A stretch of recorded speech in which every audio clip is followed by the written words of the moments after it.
Hello friends, कैसे हो आप सब। आज हम देखेंगे सिविल प्रोसीजर कोड के ऑर्डर 9 में रूल 3, 4, 5 और नेक्स्ट देखेंगे। ठीक है, इसमें बताया जाता है डिसमिसल ऑफ सूट के बारे में। तो ऑर्डर 9 रूल 3 कहता है where neither party appears suit to be dismiss. अगर प्लेंटिफ और डिफेंडेंट दोनों कोर्ट में अपेयर्स नहीं होते हैं तो इस सिचुएशन में जो सूट है वो डिसमिस हो जाएगा। ये कहता है order 9 rule 3। Where neither party appears when the suit is called on for hearing the court may make an order that the suit be dismiss. Okay, very simple है, रीडिंग से आपको समझ में आ जाएगा। ऑर्डर 9 रूल 4 कहता है plaintiff may bring fresh suit और court में रिस्टोर सूट टू फाइल। अगर इस सिचुएशन में अगर प्लेंटिफ नहीं जाता है हियरिंग पे और दोनों पार्टी नहीं आती है या प्लेंटिफ के डिफ़ॉल्ट की वजह से अगर सूट डिसमिस हो जाता है तो ऐसे सिचुएशन में प्लेंटिफ एक फ्रेश सूट फाइल कर सकता है या फिर रेस्टोरेशन ऑफ सूट की एप्लीकेशन कर सकता है और application for setting aside the dismissal order और फॉर रेस्टोरेशन ऑफ सूट की एप्लीकेशन करके उसको सूट को रिस्टोर कर सकता है। तो देखिए ऑर्डर 9 रूल 4 क्या कहता है, plaintiff may bring fresh suit और कोर्ट में restore suit to file. Where suit is dismiss under rule 2 और 3 rule 3 the plaintiff may subject to the law of limitation bring fresh suit or he may apply for an order to set the dismissal aside and if he satisfied the court that there was sufficient cause for such failure as is referred in rule 2 or for his non-appearance as the case may be, the court shall make an order setting aside the dismissal and shall appoint a day for proceeding with the suit। ठीक है, अगर कोई satisfy करता है वो court को plaintiff sufficient cause देता है तो इस सिचुएशन में कोर्ट क्या करेगी, जो डिसमिसल ऑर्डर है उसको सेटिस्फाइड करेगी और सूट को रिस्टोर कर देगी। तो नेक्स्ट देखते हैं order 9 rule 5 dismissal of suit where plaintiff after summons return answered fails for 7 days to apply for fresh summons. अगर रूल 5 में ऑर्डर 9 रूल 5 में यह कहा जाता है कि डिसमिसल ऑफ सूट तब होता है जब प्लेंटिफ फ्रेश समन्स अप्लाई के लिए एप्लीकेशन फॉर फ्रेश समन्स के लिए वो डिले करता है या फिर अप्लाई ही नहीं करता है विद इन 7 days, तो इस सिचुएशन में सूट डिसमिस हो जाता है। तो चलिए देखते हैं डायरेक्ट लैंग्वेज क्या कहती है। Where after summons has been issued to defendant और to one of the several defendant and return unserved the plaintiff fails for a period 7 days। 7 days का पीरियड दिया from the date of the return made to the court by the officer ordinarily certifying to the court return made by the serving officer to apply for the issue of fresh summons, the court shall make an order that the suit be dismissed as against the defendant unless the plaintiff has within the said period satisfied the court।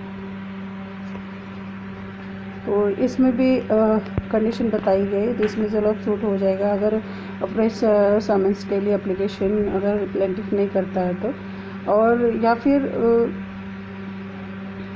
Dismiss नहीं भी करेगा court इस suit को अगर plaintiff with in the set period, मतलब एक particular period में court को सेटिस्फाइड करता है कि he has failed after using his best endeavor to discover the residence of the defendant who has not been served। B, such defendant is avoiding service of process। C, there is any other sufficient cause for extending the time, in which case the court may extend the time for making such application for such period as it thinks fit। Rule 5 का sub clause 2 कहता है in such case the plaintiff may subject to the law of limitation bring a fresh suit. अगर ये सब चीज़ें बताने के बाद भी अगर वो सूट डिसमिस हो जाता है तो इन केस में ऑर्डर 9 रूल 5 सब क्लॉज 2 के अंडर में प्लेंटिफ फ्रेश सूट फाइल कर सकता है, ऐसे कहा है। और रूल 6 कहता है ऑर्डर 9 रूल 6 से कहता है procedure when only plaintiff appears. अगर प्लेंटिफ ही अपेयर हो रहा है, डिपेंडेंट नहीं आ रहा है, तो इस केस में क्या होगा ये रूल 6 बताता है। ऑर्डर 9 रूल 6 कहता है ऑर्डर 9 रूल 6 सब क्लॉज 1 कहता है where the plaintiff appears and the defendant does not appear when the suit is called for an hearing. Then इस सिचुएशन में क्या होता है, देन सब क्लॉज है व्हेन समन ड्यूली सर्व्ड, अगर समन duly served हुआ है डिफेंडेंट को, if it is proved that the summons was duly served the court may make an order that should be hear ex party. तो summons served हुआ है फिर भी अगर डिफेंडेंट नहीं आता है तो एक्स पार्टी सूट को हियरिंग होगी और एक्स पार्टी ऑर्डर पास किया जाएगा। B. When a summons not duly served, if it is not proved that the summons was duly served, the court shall direct a second summons to be issued and served on the defendant. अगर summons duly सर्व नहीं हुआ dependent को तो इस situation में court direct करेगी कि second summons issue किया जाए डिपेंडेंट को। प्लेंटिफ को फिर सेकंड समन्स इशू करवाना पड़ेगा at the cost of plaintiff. C. When summons served but not in due time.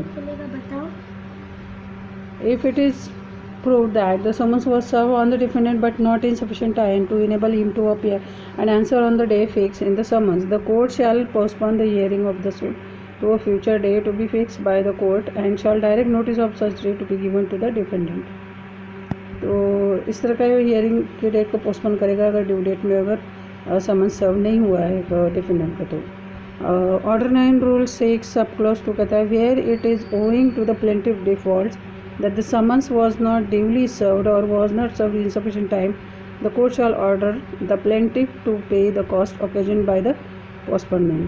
तो अगर इस प्लेंटिफ की डिफ़ॉल्ट की वजह से अगर समन सर्व नहीं हुआ है या सफिशिएंट टाइम में उसको डिफेंडेंट को सर्विस नहीं हुआ है और कोर्ट को अगर पोस्टपोनमेंट देने हियरिंग के लिए पोस्टपोनमेंट हो रहा है, the court shall order the plaintiff to pay cost. तो इस सिचुएशन में प्लेंटिफ को कॉस्ट पे करनी पड़ेगी जिसकी वजह से पोस्टपोनमेंट हो रही है। तो बस यही है, बाकी के जो ऑर्डर 9 के रूल्स है हम नेक्स्ट वीडियो में देखेंगे। तब तक आप पढ़ते रहिए और मेरा वीडियो देखते रहिए। अगर मेरा वीडियो पसंद आता है तो लाइक कीजिए, कमेंट कीजिए